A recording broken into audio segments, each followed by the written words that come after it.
Cari fratelli e sorelle, buongiorno.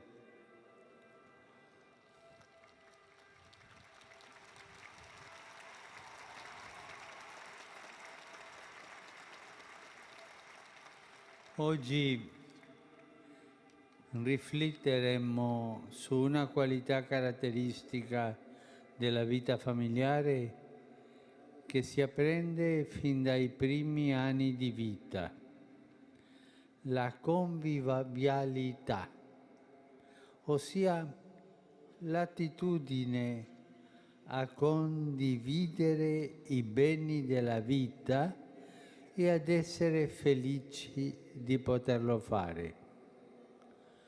Ma condividere, saper condividere, è una virtù preziosa. Il suo simbolo, la sua icona, è la famiglia riunita intorno alla mensa domestica, la condivisione del pasto e dunque, oltre che del cibo, anche degli affetti, dei racconti, degli eventi, è un'esperienza fondamentale. Quando c'è una festa, un compleanno, un anniversario, ci si ritrova attorno alla tavola. In alcune culture è consuetudine farlo anche per un lutto, per stare vicino a chi è nel dolore per la perdita di un familiare. La convivialità è un termometro sicuro per misurare la salute dei rapporti. Se in famiglia c'è qualcosa che non va o qualche ferita nascosta, a tavola si capisce subito.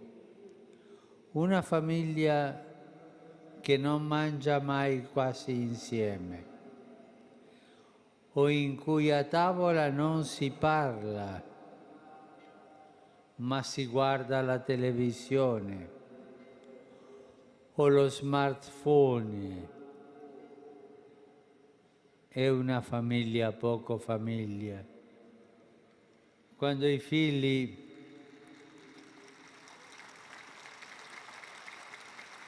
a tavola sono attaccati al computer e al telefonino e non si ascoltano fra loro, questo non è famiglia, è un pensionato.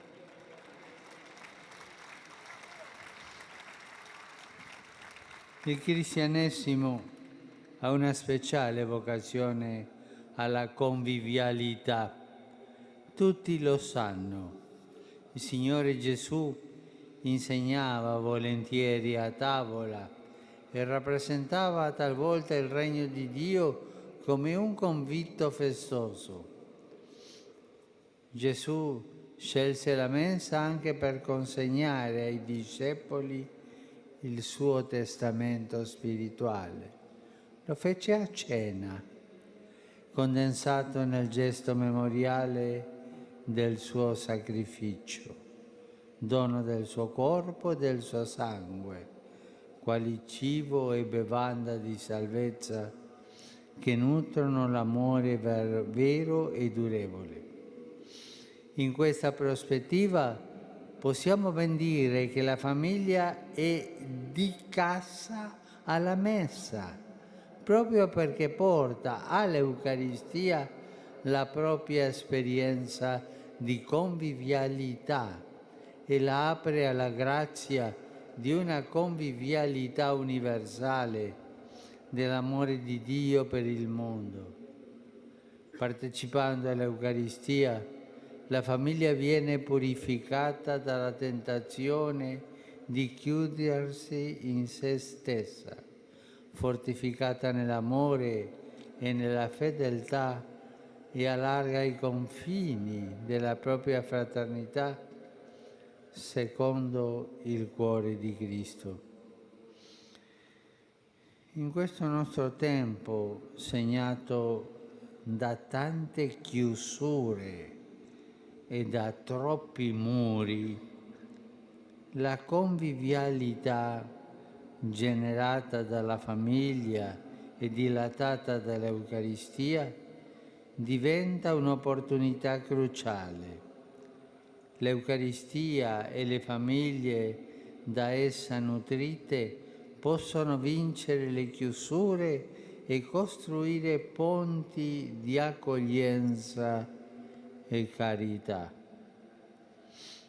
Sì, l'Eucaristia di una Chiesa di famiglie, capaci di restituire alla comunità il lievito operoso della convivialità e dell'ospitalità reciproca, è una scuola di inclusione umana che non teme confronti. Non ci sono piccoli, orfani, deboli, indefesi, feriti e delusi, disperati e abbandonati, che la convivialità eucaristica delle famiglie non possa nutrire, rifocillare, proteggere e ospitare. La memoria delle virtù familiari ci aiuta a capire. Noi stessi abbiamo conosciuto e ancora conosciamo quali miracoli possono accadere quando una madre ha sguardo e attenzione, accudimento e cura per i figli altrui, oltre che per i propri.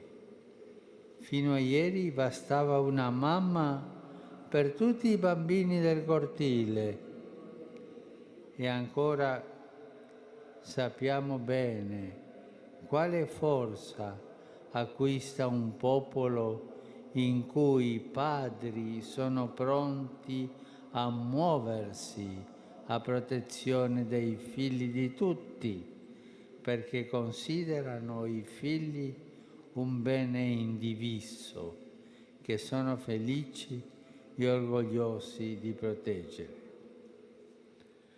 Oggi molti contesti sociali pongono ostacoli alla convivialità familiare.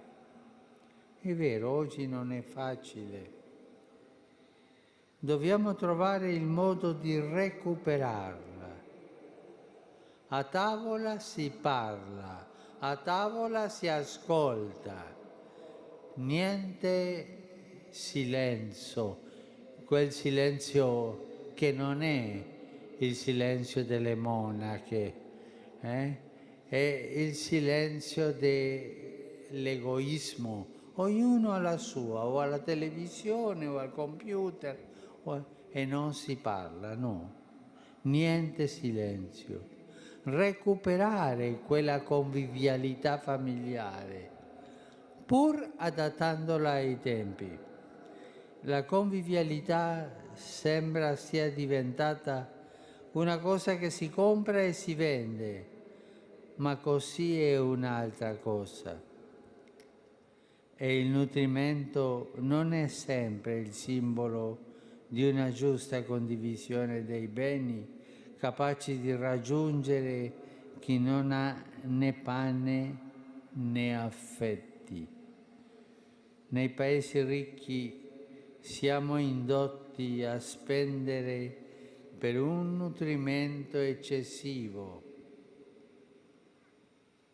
e poi lo siamo di nuovo per rimediare all'eccesso. E questo affare insensato distoglie la nostra attenzione dalla fame vera del corpo e dell'anima.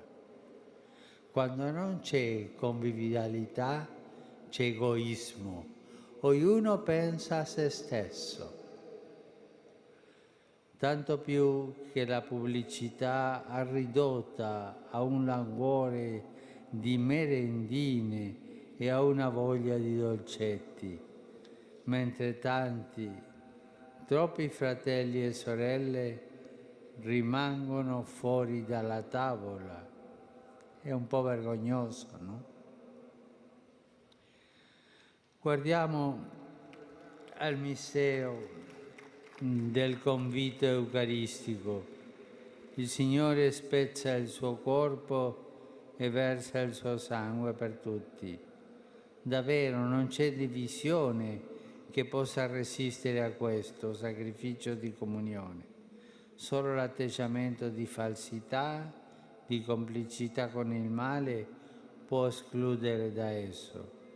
Ogni altra distanza non può resistere alla potenza indifesa di questo pane spezzato e di questo vino versato, sacramento dell'unico corpo del Signore. L'alleanza viva e vitale delle famiglie cristiane che precede, sostiene e abbraccia nel dinamismo della sua ospitalità le fatiche e le gioie quotidiane, coopera con la grazia dell'Eucaristia che è in grado di creare comunione sempre nuova con la sua forza che include e che salva. La famiglia cristiana mostrerà proprio così l'ampiezza del suo vero orizzonte, che è l'orizzonte della Chiesa Madre di tutti gli uomini, di tutti gli abbandonati e gli esclusi in tutti i popoli. Preghiamo perché questa convivialità familiare possa crescere e maturare nel tempo di grazia nel prossimo Giubileo della Misericordia. Grazie.